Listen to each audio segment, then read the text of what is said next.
दोस्तों, महात्मा बुद्ध कहते हैं कि मानव शरीर स्वास्थ्य का रहस्य है। इसलिए अतीत पर शोक मत करो, भविष्य की चिंता मत करो। बुद्धिमानी तो यही है कि आप ईमानदारी से अपने वर्तमान में जियो। लेकिन हम में से अधिकांशतः लोग वर्तमान में जीना नहीं जानते, क्योंकि वो जीना ही नहीं चाहते। उन्हें तो अपने बीते हुए कल की चिंता करनी है, आने वाले भविष्य की चिंता करनी है। और यदि आप वर्तमान में जी सकते हैं तो कोशिश करके देख लो। आपका मन और आपका शरीर पूरी तरह से स्वस्थ हो जाएगा। एक बार जब आप वर्तमान में जीने लगते हैं तो ना ही आपको अतीत के बीतने का कोई दुख होता है और ना ही आने वाले भविष्य की कोई चिंता रह जाती है, बल्कि वर्तमान में चलने वाली आपकी सांसें भी आपको वह सुख देंगी जो आज से पहले आपने कभी भी महसूस तक नहीं की होंगी। दोस्तों, आज की ये कहानी हमें कुछ ऐसा ज्ञान देने वाली है जिसे पूरा सुन लेने के बाद आप अपने भूतकाल और अपने भविष्य काल को कहीं पीछे छोड़कर वर्तमान में जीना सीख जाएंगे। तो ये कहानी शुरू होती है एक व्यक्ति से। वह व्यक्ति बहुत दुखी था, बहुत परेशान था। वह एक पहाड़ की चट्टान पर बैठकर रो रहा था, बिलख रहा था। तभी वहां से एक बौद्ध भिक्षु गुजर रहे थे। उसे रोता देख वो बौद्ध भिक्षु उस व्यक्ति के पास गए और उससे कहने लगे, क्या तुम यहां से कूदकर अपनी जान लेने की सोच रहे हो? वह व्यक्ति कहता है, आपने बिल्कुल ठीक कहा, लेकिन आपको इससे क्या फर्क पड़ता है? मेरा जीवन है, मैं इसके साथ जो चाहूं वो करूं। तभी वो बौद्ध भिक्षु उस व्यक्ति से कहते हैं, तो अभी तक बैठकर रो क्यों रहे हो? तो अगर तुम्हें यह करना ही है तो यहां पर बैठकर रोने से क्या फायदा? इस बात को सुनकर वो व्यक्ति थोड़ा सा क्रोधित हो जाता है और उन बौद्ध भिक्षु से कहता है, देखिए महाराज, मैं यहां पर जो भी करने आया हूं वो तो मैं करूंगा ही, लेकिन आपको इसमें दखल अंदाजी करने की कोई जरूरत नहीं। इतना कहते ही वो व्यक्ति फूट फूट कर रोने लगता है। तभी वो बौद्ध भिक्षु उससे कहते हैं, अच्छा ये बताओ, क्या तुम सब कुछ छोड़ आए हो या फिर अपने साथ कुछ लाए हो? तभी वह व्यक्ति उन बौद्ध भिक्षु के इस सवाल का जवाब देते हुए कहता है, हे गुरुवर, मैं सब कुछ छोड़ आया हूं। मेरे पास अब कुछ नहीं, ना मेरे पास खोने के लिए कुछ बचा है। तो फिर भला मैं जी कर क्या करूंगा? यह सुन वह बौद्ध भिक्षु उस व्यक्ति से कहते हैं, यदि ऐसा है तो तुम अपने सर पर यह बोझ लिए क्यों ढो रहे हो? बौद्ध भिक्षु की इस बात को सुनकर वह व्यक्ति थोड़ा सा आश्चर्यचकित हो जाता है और उन बौद्ध भिक्षु से कहता है, हे गुरुवर, मैं कौन सा बोझ लेकर ढो रहा हूं? मेरे हाथ खाली हैं और मेरे पास कुछ भी नहीं है। तभी वो बौद्ध भिक्षु कहते हैं, तुम्हारी सांसें भी ठीक से नहीं चल रही। तुम यहां पर आए तो हो इस दुनिया को छोड़ने और फूट फूट कर रोए भी जा रहे हो। एक खाली इंसान कभी भी ऐसा नहीं करता। जो कंगाल हो चुका हो, जिसके पास और कुछ ना बचा हो, वो भला क्यों रोएगा? यह सुन वह व्यक्ति और भी क्रोधित हो जाता है और उन बौद्ध भिक्षु से कहता है, आपको इससे क्या मतलब? तभी वह बौद्ध भिक्षु उस व्यक्ति से कहते हैं, क्या तुमने कभी अपने अंतर की ओर झांकने की कोशिश की है? तुमने कितना बोझ उठाया हुआ है? तुम कितना कुछ बोझ लेकर अपने इन दोनों कंधों पर ढो रहे हो। इन सभी बोझों को कब तक ढोओगे? इन बोझों को यहीं पर उतार दो और थोड़ा सा हल्का हो जाओ। कब तक इन बोझों के तले दबे रहोगे? जैसे ही उस व्यक्ति ने उन बौद्ध भिक्षु के मुख से ये सारी बातें सुनी, वह तुरंत ही उनके चरणों में गिर पड़ा और उनसे हाथ जोड़कर कहने लगा, हे गुरुवर, अभी तक मुझे कोई समझ नहीं पाया। यहाँ से कई लोग आए और गुजर गए, लेकिन किसी ने भी मुझसे ये सब नहीं कहा।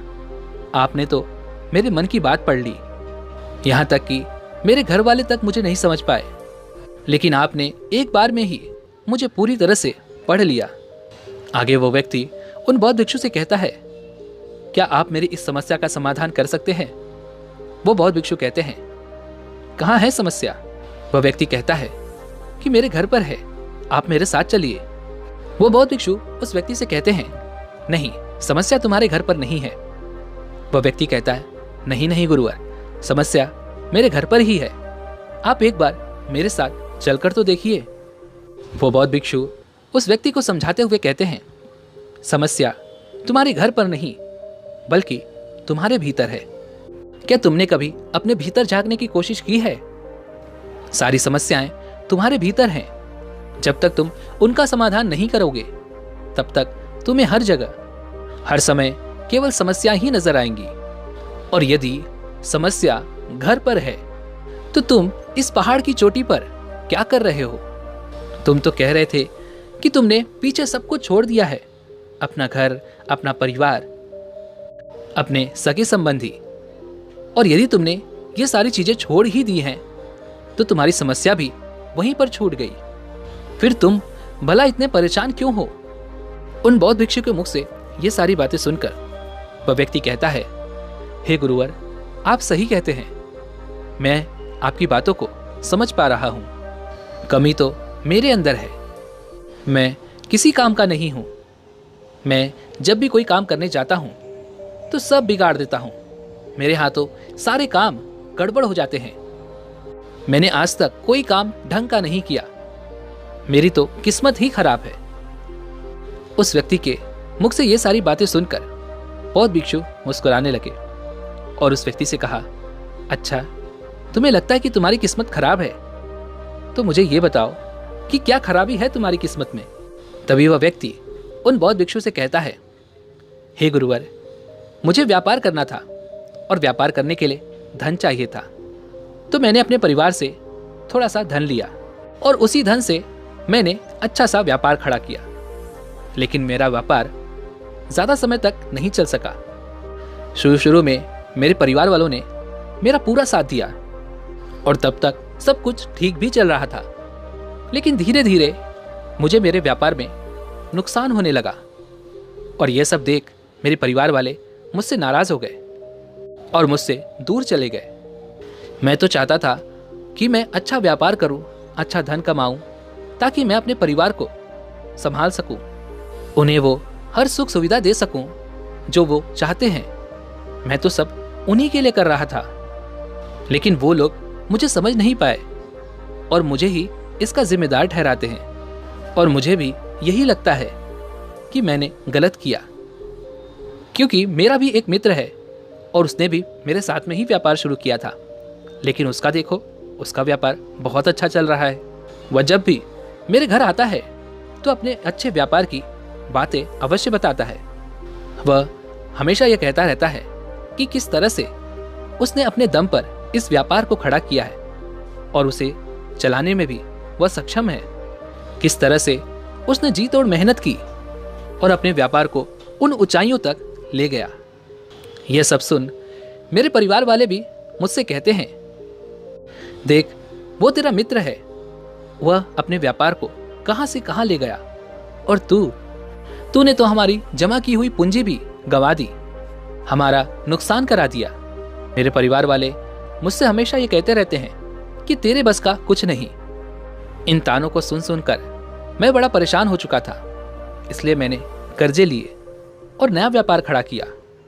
लेकिन वहां पर भी मुझे मुंह की खानी पड़ी और मेरा व्यापार पूरी तरह से चौपट हो गया। अब तो हालत यहां तक आ चुकी है कि मेरा घर भी अब गिरवी पड़ा हुआ है। अब आप ही बताइए मैं क्या करूं?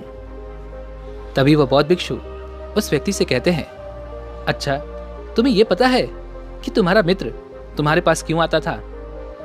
तभी वह व्यक्ति कहता है, हाँ, मुझे अच्छी तरह से पता है।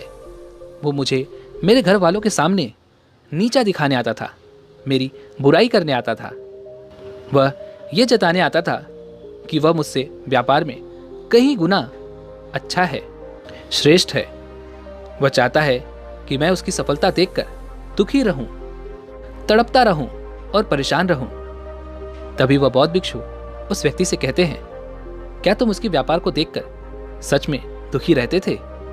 वह व्यक्ति कहता है, हाँ, इतना अच्छा उसने व्यापार खड़ा किया है और मेरा व्यापार चौपट हो गया, तो ये देखकर मुझे तो दुख होगा ही, मुझे तो जलन होगी ही। तभी वह बौद्ध भिक्षु उस व्यक्ति से कहते हैं, तुम्हें दुख किस बात का था, अपनी असफलता का या फिर अपनी दोस्त की सफलता का? तभी वह व्यक्ति उन बौद्ध भिक्षु से कहता है, अपने असफल होने पर मुझे इतना पछतावा नहीं था, लेकिन वह इतना सफल हो चुका था कि उसे देखकर मेरे मन में ईर्ष्या होती थी, जलन की भावना उत्पन्न होती थी और मैं यह देख देख कर दुखी रहता था, पछताता रहता था, तड़पता रहता था। तभी वह बौद्ध भिक्षु उस व्यक्ति से कहते हैं, इसका अर्थ तो ये हुआ, यदि तुम्हारा मित्र भी असफल हो जाए तो तुम्हें खुशी होगी। तो वह व्यक्ति कहता है, हाँ हाँ, मुझे बड़ी खुशी होगी अगर वह असफल हो जाए, उसका व्यापार चौपट हो जाए।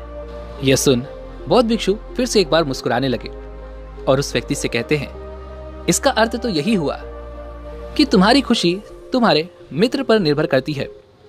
यदि वो चाहे तो तुम्हें खुश कर दे और यदि वो चाहे तो तुम्हें दुखी कर दे, क्योंकि तुम खुद से ना तो खुश हो सकते हो और ना ही दुखी।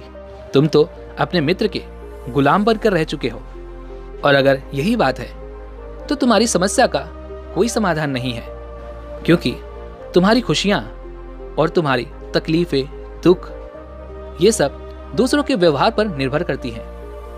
तुम्हारे कर्मों से तो तुम्हारा कुछ हुआ नहीं, ना तो तुम अपने कर्मों से खुश हो सके और ना ही दुखी। इसलिए तुम्हारी समस्या का मैं कोई समाधान नहीं कर सकता। तभी वह व्यक्ति उन बौद्ध भिक्षु से कहता है, हे गुरुवर, ऐसा मत कहिए, मुझे आपसे बहुत आशा है, क्योंकि आप ही वो हैं जिसने मेरे अंदर की तकलीफों को पढ़ा है, उसे जाना है, उसे समझा है। आपसे मैं विनती करता हूं कि मेरी इस समस्या का समाधान मुझे बताइए। तभी वो बौद्ध भिक्षु उस व्यक्ति से कहते हैं, जब हम दूसरों से आशा बांध लेते हैं तब हम दूसरों पर पूरी तरह से निर्भर हो जाते हैं। अगर मैं तुम्हें कोई भी रास्ता ना बताऊं, मैं तुम्हें तुम्हारी समस्या का समाधान ना दूं, तो तुम इसी तरह से दुखी रहोगे, रोते रहोगे, बिलखते रहोगे। और अगर मैं तुम्हें कोई रास्ता बता दूं, मैं तुम्हें कोई समाधान बता ही दूं, तो हो सकता है कि तुम्हें कुछ मिल जाए। लेकिन एक बात याद रखना कि जो तुम्हारा मित्र तुम्हारे घर पर आता है, यह तुम्हें बताने के लिए कि किस तरह से उसने व्यापार में वृद्धि की, किस तरह से उसने कड़ी मेहनत की, जो तुम्हें दुखी करने आता है, लेकिन वो बात तो सच्ची ही कह रहा है कि किस तरह से उसने अपने जीवन में वह संघर्ष किया और उस मुकाम तक पहुंचा है। तो उसने अपने अनुभव की ही बात तुम्हें बताई। अब चाहो तो तुम उस अनुभव का इस्तेमाल कर सकते हो, या फिर उस अनुभव को तुम व्यर्थ ही जाने दे सकते हो और अपने मन में ईर्ष्या जैसे भाव उत्पन्न कर सकते हो। समझदारी तो इसी में है कि जब वो तुम्हें अपने अनुभव के बारे में बता रहा है कि किस तरह से उसने संघर्ष किया है अपने जीवन में अपने व्यापार को उस ऊंचाइयों तक पहुंचाने के लिए, तो तुम अपनी बुद्धि का इस्तेमाल करो और उसके अनुभव के ज्ञान का इस्तेमाल करो। तुम्हें तो खुश होना चाहिए कि तुम्हें जो अनुभव चाहिए था वो तुम्हें बिना मांगे तुम्हारे मित्र से मिल रहा है, और इस पर तो तुम्हें अपने मित्र का आभार व्यक्त करना चाहिए, क्योंकि घर बैठे बैठे तुम्हें वह अनुभव प्राप्त हो रहा है जो तुम अपने जीवन से प्राप्त नहीं कर सके। इसलिए आगे बढ़ो, संघर्ष करो, उस अनुभव का इस्तेमाल करो और हार मत मानो, क्योंकि समय की एक खूबी है, वो चाहे कैसा भी हो वो बदल जरूर जाता है। इसलिए समय चाहे जैसा भी हो, अच्छा या बुरा, दोनों का गुजरना तय है। लेकिन सबसे जरूरी यहां पर समझने वाली बात यह है कि इन दोनों वक्त को देखने के लिए तुम्हारा जीवित रहना आवश्यक है, और जब तुम्हारा अच्छा वक्त शुरू होगा तुम अपने संघर्ष से अपने व्यापार को खड़ा करोगे और अपने व्यापार को उन ऊंचाइयों तक ले जाओगे। तब वही तुम्हारे मित्र अपनी सफलताओं की नहीं बल्कि असफलताओं की गाथा गाएंगे, ताकि तुम उन्हीं की तरह कोई गलत निर्णय लो और तुम उन्हीं की तरह बर्बाद हो जाओ। तो यहां पर तुम्हें अपनी बुद्धि का इस्तेमाल करना होगा। तुम्हें उनकी बातों पर ध्यान न दे करके बल्कि अपनी बुद्धि का प्रयोग करना होगा, क्योंकि उस समय वह तुम्हें सुखी नहीं बल्कि दुखी करने आएंगे, क्योंकि उसे भी तुम्हें दुखी देखकर उतना ही मजा आएगा जितना कि तुम्हें उसे दुखी देख कर आएगा। यह सुन वह व्यक्ति उन बौद्ध भिक्षु से कहता है, हे गुरुवर, आप बिल्कुल ठीक कह रहे हो। मेरे जीवन को मैं नहीं चला रहा, बल्कि मेरे सगे संबंधी और मित्र चला रहे हैं, जो मेरे जीवन में सुख और दुख भरे जा रहे हैं। लेकिन मेरा यहाँ पर एक प्रश्न है। जब मैंने व्यापार खड़ा किया था तो मेरा उद्देश्य यही था कि मैं अपने परिवार को सुखी रख सकूं, उन्हें वो सुख सुविधाएं दे सकूं। तो क्या अपने परिवार के लिए सोचना गलत है? मैं तो अपने परिवार के लिए ही सब कुछ कर रहा था, लेकिन व्यापार में नुकसान होने के बाद वह परिवार भी मुझे छोड़ गया। इस पर बौद्ध भिक्षु मुस्कुराने लगे। तभी वह व्यक्ति कहता है, अब इसमें मुस्कुराने वाली बात क्या है? क्या मैंने कोई गलत प्रश्न पूछ लिया? तभी वह बौद्ध भिक्षु कहते हैं, नहीं, हर व्यक्ति यह चाहता है कि कोई उसकी गलती पर उसे सांत्वना दे, और तुम भी वही चाहते हो। हर कोई यही चाहता है कि जब वो कुछ करें तो उनकी प्रशंसा की जाए, और जब हमें प्रशंसा नहीं मिलती तो हमें भीतर ही भीतर बड़ा दुख होता है। हमारे मन को एक ठेस पहुंचती है, और तब हमारे मन में यह भाव उत्पन्न होने लगता है कि इस दुनिया में सभी मतलबी हैं, सभी अपने मतलब के लिए जीते हैं, सभी अपने मतलब के लिए काम करते हैं, और सभी हमारे साथ अपने मतलब के लिए ही रहते हैं। लेकिन अगर तुम किसी को अपना परिवार मानते भी हो और अपने उस परिवार के लिए कुछ करना चाहते हो, तो फिर तुम्हें ऐसा क्यों लगता है कि तुम दूसरों के लिए कर रहे हो? तुम तो अपने लिए ही कर रहे हो ना। अगर तुम्हें लगा कि तुम दूसरों के लिए कर रहे हो तो तुम जीवन भर दुखी ही रहोगे, और जब तुम्हें लगेगा कि तुम अपने लिए कर रहे हो तब तुम्हें एक अजीब खुशी प्राप्त होगी और तुम हमेशा खुश रहोगे। और जब तुम अपने कार्यों को बेहतर से और बेहतरीन करने में लगे रहोगे तो तुम्हें किसी की सांत्वना की भी कोई जरूरत नहीं पड़ेगी। तभी वह व्यक्ति उन बौद्ध भिक्षु से कहता है, हे गुरुवर, मुझे आपकी बात समझ में आ गई। अब तक मेरी किस्मत दूसरों के हाथों में थी। वो उसमें जैसे रंग चाहे, सुख के या दुख के, भर दिया करते थे। लेकिन अब से मैं अपनी किस्मत अपने हाथ में रखूंगा, और फिर चाहे ये अच्छी हो या खराब, मैं हार नहीं मानूंगा। आखिर में वह व्यक्ति उन बौद्ध भिक्षु से कहता है, हे गुरुवर, आपकी सारी बातें तो मैं समझ गया, लेकिन क्या आप मुझे कुछ दे सकते हैं जो मेरे जीवन के सबसे बुरे वक्त में मेरा साथ दे सके, मेरा साथ निभा सके? यह सुन वो बौद्ध भिक्षु उस व्यक्ति को एक छोटा सा बक्सा देते हैं और कहते हैं, यह मेरे बहुत करीब है और इसे तुम्हें अपने बहुत करीब ही रखना होगा। इसमें एक ऐसा राज है जो तुम्हें बड़े से बड़े दुखों से बाहर निकाल सकता है, बड़ी से बड़ी विपत्तियों से छुटकारा दिला सकता है।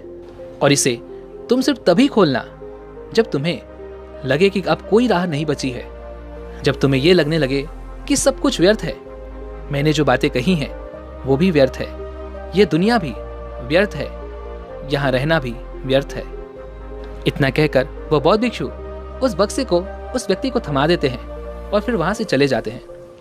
वह व्यक्ति उस बक्से को लेकर वापस अपने घर आता है और फिर एक नया कारोबार शुरू करता है।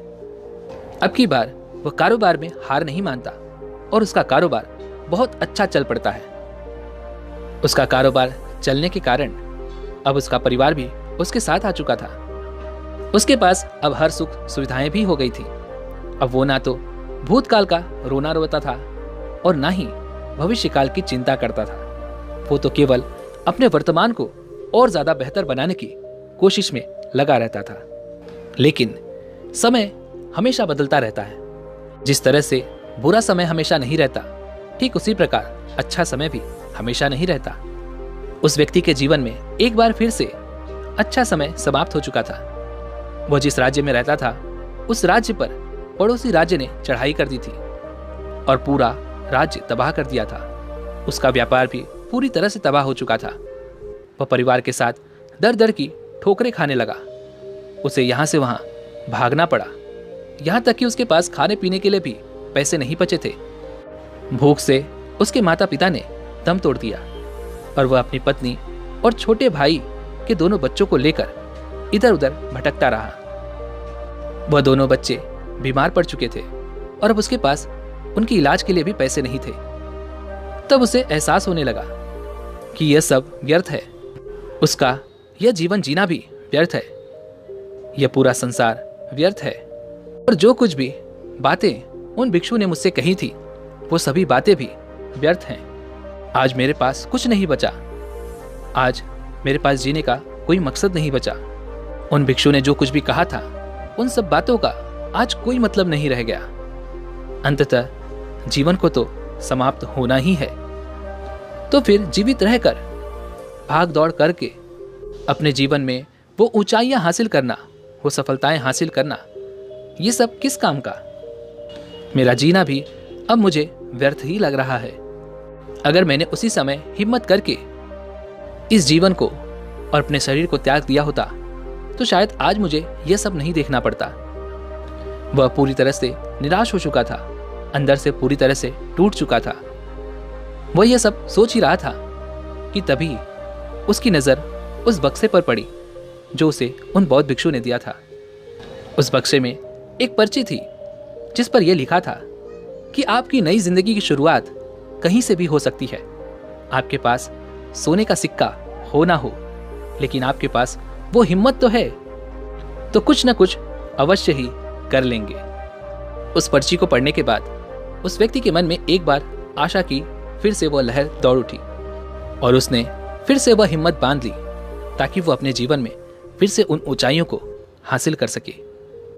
दोस्तों, उम्मीद है कि आपने आज की इस वीडियो से ज़रूर कुछ न कुछ सीखा होगा। तो इस वीडियो को लाइक और अपने दोस्तों के साथ शेयर जरूर कीजिएगा और हमें ऐसे ही सपोर्ट करने के लिए चैनल को सब्सक्राइब और घंटी बटन को जोर से दबा दीजिएगा। चलिए मिलते हैं ऐसी एक और वीडियो में, तब तक के लिए अपना ख्याल रखें। धन्यवाद।